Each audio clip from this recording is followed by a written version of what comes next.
Mm-hmm.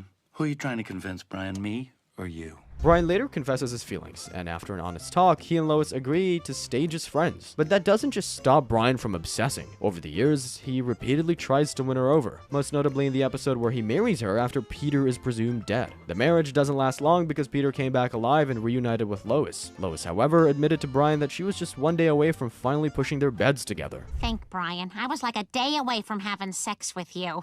I was gonna push those beds together and take you around the freaking world, Brian. What a nice pat on the head. And maybe it's because of this statement that he keeps trying. In season 6, Play It Again, Brian invites Lois and Peter to Martha's Vineyard under the guise of saving their marriage. He even dedicates a whole poem to Lois before trying to kiss her, but Lois rejects him quickly. I can't help myself, Lois. I know you're married to Peter, but I love you and I can't stand it anymore. Brian, no! No! Get down! Get down!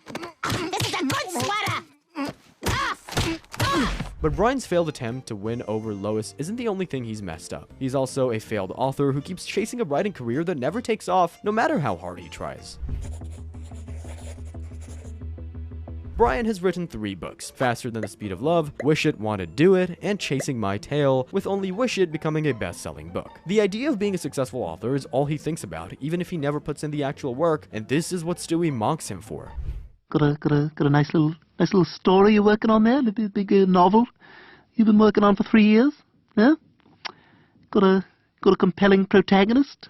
Yeah, got a obstacle for him to overcome. Yeah, little story brewing there. Working on that for quite some time, huh?